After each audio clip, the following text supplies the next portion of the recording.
Smartphone ഉപയോക്താക്കൾക്കിടയിൽ camera ഫീച്ചറുകൾക്ക് വലിയ പ്രാധാന്യമാണുള്ളത്. മികച്ച ദൃശ്യങ്ങൾ പകർത്താൻ കഴിയുന്ന ആൻഡ്രോയിഡ് ഫ്ലാഗ്ഷിപ്പ് ഫോണുകൾ തിരഞ്ഞെടുക്കുന്നതിൽ പലരും പ്രത്യേക ശ്രദ്ധ ചെലുത്താറുണ്ട്. ഇന്നത്തെ മിക്ക സ്മാർട്ട്ഫോണുകളും 23 മുതൽ 24 മില്ലിമീറ്റർ ഫോക്കൽ ലെങ്തിലാണ് പ്രവർത്തിക്കുന്നത്.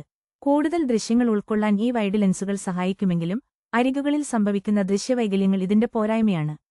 ഇതിൽ നിന്ന് വ്യത്യസ്തമായി 35 മില്ലിമീറ്റർ ഫോക്കൽ ലെങ്ത് നൽകുന്ന ക്യാമറകൾ ഫോട്ടോഗ്രാഫിയിൽ വലിയ മാറ്റങ്ങൾ കൊണ്ടുവരുന്നു. മനുഷ്യന്റെ സ്വാഭാവിക കാഴ്ചയോട് ഏറ്റവും അടുത്തുനിൽക്കുന്ന ചിത്രങ്ങൾ പകർത്താൻ ഇത് സഹായിക്കുന്നു. എന്നാൽ ഫോണിന്റെ കനം കുറയ്ക്കാൻ ശ്രമിക്കുന്ന നിർമ്മാതാക്കൾക്ക് ഈ ലെൻസുകൾ ഒരു വെല്ലുവിളിയാണ്.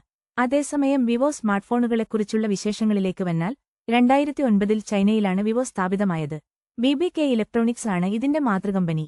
ലോകത്തിലെ ആദ്യത്തെ in-display finger print sensor phone പുറത്തിറക്കിയത് വിവോയാണ്. സെയ്സ് ലെൻസുകളുമായുള്ള സഹകരണവും 120 വാട്ട് ഫ്ലാഷ് ചാർജിംഗും കമ്പനിയുടെ ശ്രദ്ധേയമായ ചുവടുവെപ്പുകളാണ്. ഇത്തരം വാർത്തകൾക്കായി ഞങ്ങളുടെ ചാനൽ ഇപ്പോൾ തന്നെ സബ്സ്ക്രൈബ് ചെയ്യൂ.